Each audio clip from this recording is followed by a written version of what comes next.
Hello everyone, स्वागत करते हैं आपका अपने यूट्यूब चैनल कोड कर लो पर। आज सोल्व करेंगे जीएफजी की प्रॉब्लम ऑफ द डे। तो मीडियम लेवल के अपने पास ट्री से रिलेटेड बढ़िया प्रॉब्लम है, ठीक है। तो सबसे पहले प्रोनाउंसिएशन पढ़ेंगे, फिर उसके अप्रोच देखेंगे, उसको करेंगे दोनों लैंग्वेज में कोड, ठीक है जी। तो स्टेटमेंट देखते हैं अपने पास क्या कह रही है।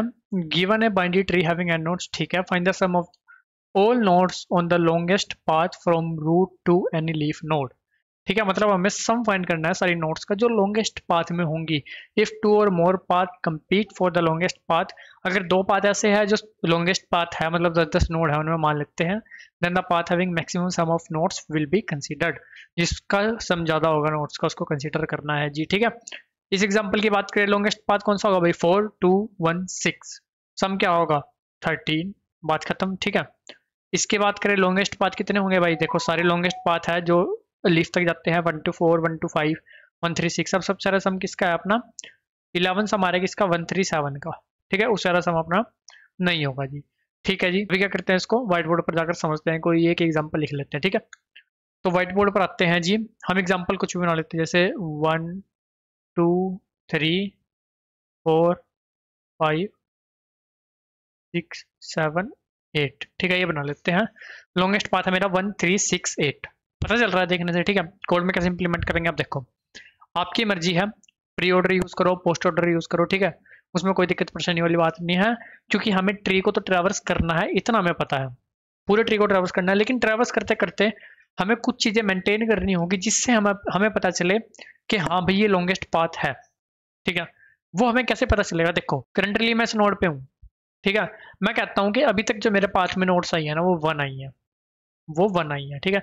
जैसे ही मैं कहीं भी मूव करता हूँ, इधर मूव करता हूँ या इधर मूव करता हूँ, कहीं भी मूव करता हूँ, तो जो भी जितनी भी नोड्स हमारे पास करंट थी उस नोड तक, प्रीवियस नोड तक, उसमें एक प्लस कर देंगे कि एक और नोड भाई इस पाथ में आ चुकी है, ठीक है। तो हम कहेंगे कि यहाँ तक आके जो मेरी नोड्स हो चुकी है वो कितनी हो चुकी है भाई, 2 हो चुकी है, बिल्कुल ठीक है। फिर जैसे ही मैं कहीं भी मूव करता हूँ, मैं कहूंगा कि जो मेरी नोट्स है वो कितनी हो चुकी है, वो भाई 3 हो चुकी है।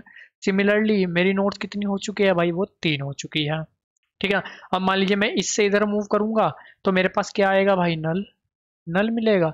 जैसे नल मिलता है इसका मतलब मेरा जो पाथ अभी तक मैंने ट्रैवर्स किया वो खत्म हो चुका है। अगर वो पाथ खत्म हो चुका है तो मेरे को देखना है उसमें कि मेरे पास नोड कितनी आई भाई इस पाथ में, जो कि मेरे पास स्टोर होंगी, ठीक है। मैं कहता हूँ मेरे पास 3 नोड आई, अभी तक मेरा आंसर कुछ भी नहीं था, इसका मतलब अभी तक मैंने 0 लेंथ का पाथ लिया हुआ था, और मेरे को एक पाथ मिल रहा है 3 लेंथ का, तो मैक्सिमम है ना मेरे लिए अभी तक के लिए। तो मैं कहूँगा कि हाँ भाई मेरा जो मैक्सिमम पाथ है वो मेरे को 3 लेंथ का मिला है, उसका सम। अब जैसे जैसे आप एक एक लेवल आगे आते चल रहे हो, आपको साथ साथ सम भी करते चलना है, तो इसका सम क्या मिलेगा आपको, सम मिल जाएगा आपको इसका 7, ठीक है। तो अभी तक जो आपका आंसर है वो है 7, ठीक है। फिर जब हम 5 से नेक्स्ट जाएंगे वो भी हमें नल मिलेगा, वो भी नल मिलेगा, तो भाई हम देखेंगे कि हाँ भाई जो हमारा पाथ का साइज आया है वो आया है 3 यहाँ पे, ठीक है। और अभी तक जो मेरे को पाथ मिल चुका है वो 3 ही है। तो हमारे पास देखो क्वेश्चन में क्या कहा था, क्वेश्चन में कहा था अगर सेम पाथ साइज मिलता है तो हमें मैक्सिमम सम वाला लेना है जी, ठीक है। तो इधर क्या सम आ रहा 5 2 7 8, ठीक है। तो हमें सम क्या कर देना भाई, अपडेट 8 से, आंसर मेरा हो जाएगा 8, ठीक है। सम 8 आया इस पाथ का, 8 आंसर, ठीक है। अब नेक्स्ट पाथ की बात करें, यहाँ पर आए कितना पाथ हुआ 2, ठीक है। यहाँ पर आए पाथ कितना हुआ भाई 3, यहाँ पर आए पाथ कितना हुआ भाई 4, यहाँ पर आए इसको मिला नल। हमने देखा कि पाथ जो है मेरे पास वो तो 4 है, मैक्सिमम पाथ मेरे पास अभी तक कितना आया था 3, इसका मतलब आंसर को अपडेट कर दो भाई, मेरे को उससे बड़ा पाथ मिल चुका है। आंसर क्या हो जाएगा इस पाथ का, मेरे पास सम कितना आएगा 1 3 4 10 18 आ जाएगा, ठीक है। तो आंसर मेरा क्या हो जाएगा, आंसर मेरा हो जाएगा 18, बिल्कुल सिंपल। अब इधर बात करें पाथ 3, यहाँ पर मिला नल, नल मिलेगा, पाथ मेरे पास 3 है, मैक्सिमम पाथ मैं 4 तक ले चुका हूँ, तो कोई अपडेशन नहीं होगी। लास्ट में जो फाइनल रिटर्न होगा मेरा 18 रिटर्न होगा। अब इसकी टाइम और स्पेस अगर डिस्कस करें तो वो क्या बनकर आएगी, देखो टाइम तो सिंपल है भाई, सारी नोड को ट्रैवर्स कर रहे हैं तो ऑफ है। स्पेस की बात करें तो रिकर्सिव अपना कोड लिख रहे होंगे, रिकर्सिव स्टैक स्पेस। जैसे यहाँ पर बात करें ये हमारा फिर ये, तो ये हमारे जो पिछली कॉल्स है वो सारी स्टोर होती हुई चलेगी, ठीक है। तो रिकर्सिव अपना जो स्टैक स्पेस है मैक्सिमम कितना हो सकता है हाइट ऑफ द ट्री, उससे अलग कोई एक्स्ट्रा स्पेस यूज नहीं कर रहे होंगे, 2-4 वेरिएबल बनाएंगे, उससे फालतू कुछ नहीं यूज होगा, ठीक है। तो जो हमें कहा गया है वो रिकर्सिव, जो हमें स्पेस कहा गया है, क्वेश्चन में कहा गया है ऑफ एन तक यूज कर सकते हैं, लेकिन हम वो भी यूज नहीं कर रहे, हम ऑफ एच ही यूज कर रहे हैं, ठीक है। तो ये रहेगा अपना टाइम और स्पेस। अभी चलते हैं, करते हैं इसको सबसे पहले C++ में कोड। अब देखो जी, सबसे पहले हमें क्या करना है, यहाँ पर एक तो आंसर जो हमारा फाइनल आंसर होगा, ठीक है। अब हमें मैक्सिमम सम चाहिए ना अपना, इंट मीन ले लेते हैं यार इसको, ठीक है। और हमें चाहिए मैक्स काउंट, कि मैक्स हमारे पाथ में अभी तक कितना काउंट आ चुका है, ठीक है। मैक्सिमम हमारा पाथ मतलब हम कितने साइज का ले चुके हैं, अभी तक 0 है इनिशियली। काउंट क्या रखेगा, करंट पाथ में कितनी नोड्स है उसको, ठीक है। सम क्या रखेगा, करंट पाथ का सम।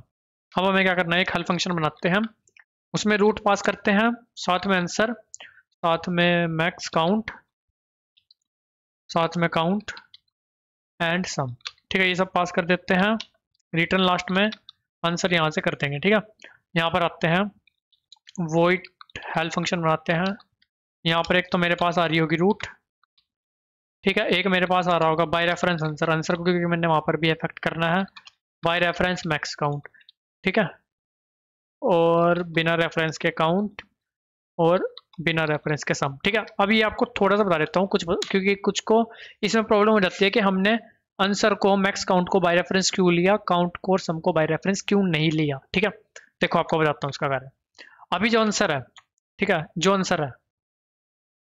आंसर इस कॉल में आया, मान लेते हैं इस कॉल में आया, ठीक है। मान लेते हैं यही आंसर मेरा मैक्सिमम रहने वाला है, तो फाइनली मेरे को उसको रिटर्न भी तो करना है,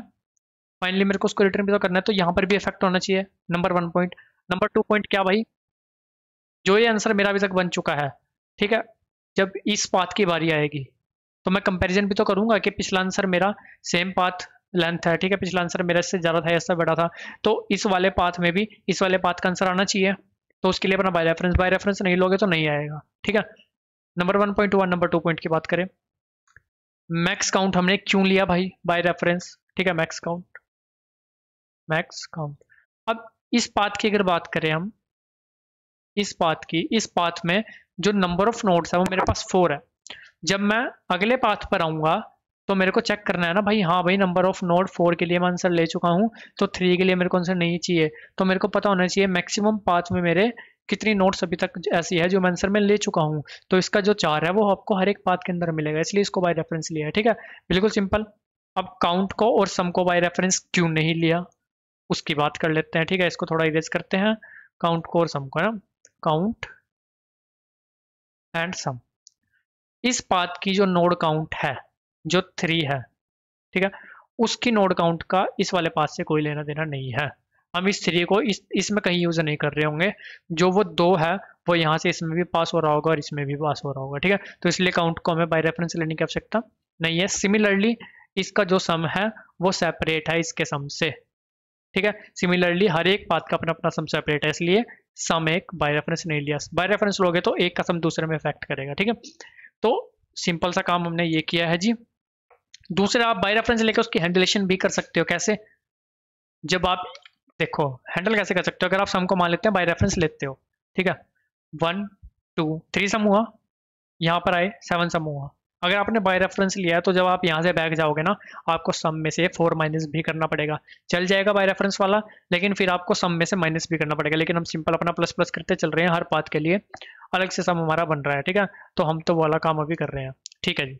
अभी क्या करते हैं, वहाँ पर जाते हैं अपना कोड की तरफ। चलो जी, ये बात भी अपने को क्लियर हुई। अब देखो जब हम लास्ट में आ जाते हैं, इसका मतलब जो हमारी रूट नल हो जाती है, तब हमें क्या चेक करना है भाई, अगर हमारा जो काउंट है, नोड का काउंट है, वो ग्रेटर देन है मैक्स काउंट से, मतलब जितना अभी हमारे पास करंट पाथ में जितनी नोड आई है वो जितनी हमने पहले नोड ली थी पाथ में, ठीक है, उससे ज़्यादा आ रही है, इसका मतलब आंसर को अपडेट कर दो, आंसर को कर दो सम, जो भी इस पाथ का सम है, बिल्कुल सिंपल। या क्या हो सकता है कि जो काउंट है ना वो इक्वल आए मैक्स काउंट से, मतलब दोनों पाथ में जो नोड नंबर ऑफ नोड्स है सेम आए, तो आंसर क्या हो जाएगा, maximum of answer common sum, जिस भी पाथ का मैक्सिमम सम वो मेरे पास हो जाएगा आंसर, ठीक है, और तो कुछ नहीं करना, रिटर्न। अब सिंपल, जिस भी हम नोड पर है उसको सम में ऐड कर दो, जिस भी नोड पर है उसका डाटा सिंपल सम में ऐड करो। अब जिस भी हम पाथ पे है उसमें एक नोड और बढ़ गई है तो काउंट को प्लस प्लस करो। अब हेल्प को कॉल करो, लेफ्ट पहले राइट के लिए कर दो या लेफ्ट के लिए कर दो, आपकी मर्जी है। हम सिंपल अपना लेफ्ट के लिए करते हैं स्टैंडर्ड, ठीक है, रूट लेफ्ट, फिर आंसर ऐसा ही, मैक्स काउंट ऐसा ही, काउंट ऐसा ही, सम ऐसा ही, ठीक है। सिमिलरली राइट के लिए राइट, ठीक है। चला के देखते हैं, चलाते हैं जी इसको, सही चलना चाहिए ना। नहीं भाई कुछ एरर है, देखते हैं कहाँ पर एरर है। एरर ये है जब हमें count number of nodes in a path is greater than मिल रहे हैं पिछले एमएक्स काउंट से, ठीक है। तो एमएक्स काउंट को भी तो इंक्रीज करना है। जब हमें 4 नोड किसी पाथ में मिल चुकी है और एमएक्स काउंट मेरा 3 था उस टाइम, ठीक है, तो इसको दोबारा से फिर 4 से भी तो अपडेट करना है कि 4 वाला हम ले चुके हैं भाई, ठीक है। तो इसको अभी रन करते हैं, अभी सही चलेगा, कोई दिक्कत नहीं आएगी, ठीक है। सही चल रहा है, सबमिट करते हैं इसको। ये हुआ सबमिट गाइस। क्या करते हैं इसको थोड़ा सा ना ड्राई रन टाइप कर लेते हैं ना, कि हमारा कोड किस किस फ्लो में चल रहा है, ठीक है। वैसे तो हमने पूरा आपको एक्सप्लेन कर दिया, लेकिन फिर भी देख लेते हैं एक बार, ठीक है। सिंपल हमारा रूट पास हुई, रूट पास होगी जी, ये रूट हमारी पास होगी, ठीक है। हमने क्या करा, क्या रूट ना नहीं, सिंपल आगे चलो, सम को क्या कर दो, रूट कर रहा है, सम क्या हो चुका है मेरे पास, ठीक है, सम मेरे पास हो चुका है अपना 1।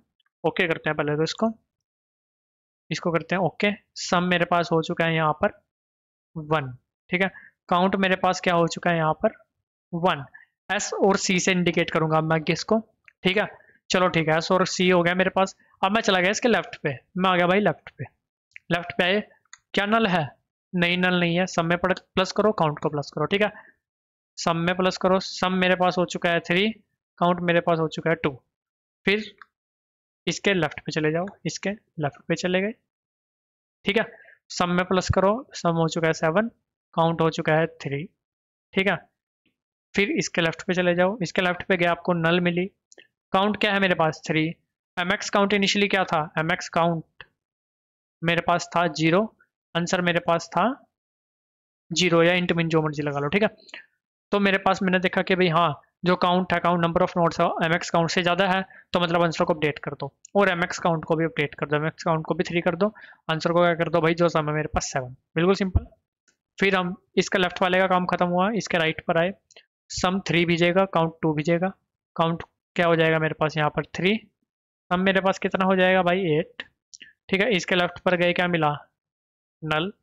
नल मिला तो फिर यहाँ पर आया, काउंट मेरे पास 3 है, 3 3 से ग्रेटर नहीं है, लेकिन 3 3 के इक्वल है। आंसर क्या हो जाएगा, मैक्सिमम ऑफ 7, और सम जो मेरे पास 8 है, तो आंसर मेरे पास हो जाएगा 8, बिल्कुल सिंपल। चलो जी, ये लेफ्ट पोर्शन का काम खत्म हुआ, इसका इस पोर्शन का काम खत्म हो गया। यहाँ पर है, इसके राइट पर आए, सम मेरे पास क्या हुआ 4, काउंट मेरे पास कितना हुआ 2, इसके लेफ्ट पर गए, सम 10, काउंट 3, यहाँ पर आए, सम 18, काउंट 4, यहाँ पर आए नल। नल मिल गया, तो सम मेरे पास क्या है 18, काउंट क्या है 4, एमएक्स काउंट कितना था 3, 4 इज ग्रेटर देन 3, आंसर को अपडेट कर दो। आंसर को क्या कर दिया 18, एमएक्स काउंट को क्या कर दिया 4, बिल्कुल सिंपल, कोई दिक्कत परेशानी वाली बात नहीं है। यहाँ पर आए, सम कितना हो गया 11, काउंट कितना हो गया 3, 3 इज नॉट ग्रेटर देन, जब आप यहाँ पर नल पर आओगे 3 आपको ग्रेटर देन नहीं मिलेगा एमएक्स काउंट से, बात खत्म, ना ही इक्वल मिलेगा। आंसर आपका 18 लास्ट में फाइनल रिटर्न हो जाएगा, ठीक है। ये हमने हल्का सा ड्राई रन कर लिया कोड करने के बाद। अभी क्या करते हैं, सेम पैटर्न में जावा कोड लिखा हुआ आपको एक्सप्लेन करता हूँ। अब देखो जी, यहाँ पर हमें आंसर और जो मैक्स काउंट है वो बाय रेफरेंस चाहिए था। यहाँ पर बाय रेफरेंस का कोई पंगा नहीं होता, ठीक है, वेरिएबल के लिए। तो हमने सिंपल क्या करा, इनको स्टैटिक डिक्लेयर कर लिया अपना ऊपर ही, ठीक है, स्टैटिक डिक्लेयर कर लिया। चलो जी ठीक है, अब हम क्या करेंगे, सिंपल सम और काउंट वो हमें बाय रेफरेंस नहीं लेना, उनको यहीं पे बना लिया। हर बार हर एक टेस्ट केस के लिए आंसर और एमएक्स काउंट को 0 0 अपना फिल कर दिया, ठीक है। 0 कर लो, या फिर क्या कर सकते हो यहाँ पर C++ जैसा सेम बनाने के लिए इंटीजर डो अंडरस्कोर मिन वैल्यू डिक्लेयर कर सकते हो, ठीक है। उसके बाद मैंने हेल्प फंक्शन कॉल किया, उसमें अब आंसर और एमएक्स काउंट पास नहीं करना है, वो पर पहले ही डिक्लेयर है, तो सम और काउंट पास किया, ठीक है। सम और काउंट यहाँ पर आ गए जी। रूट नल होती है, ठीक है, काउंट वही बिल्कुल same condition, count is greater then MX count, तो आंसर को अपडेट करा, एमएक्स काउंट को अपडेट करा। अगर इक्वल है तो आंसर को अपडेट अगर हो सकता है तो हो जाएगा अपने आप, हमने अब मैक्सिमम ले लिया उसमें। सम में रूट का data, count plus plus, left पे गए राइट पे गए, ठीक है, बिल्कुल सिंपल वही काम किया है, पूरा ड्राई रन करके बताया आपको। इसको भी सबमिट करते हैं और गाइस दोनों कोड का लिंक आपको डिस्क्रिप्शन में मिल जाएगा। किसी प्रकार का डाउट होता है कमेंट सेक्शन में पूछ सकते हो। अपने लिंक्डइन और इंस्टाग्राम का लिंक भी मिल रहा होगा, चाहो तो वहां जाकर भी कनेक्ट कर सकते हो। वीडियो अच्छी लगे तो लाइक सब्सक्राइब भी कर सकते हो। मिलते हैं आपसे अगली वीडियो में, तब तक के लिए धन्यवाद।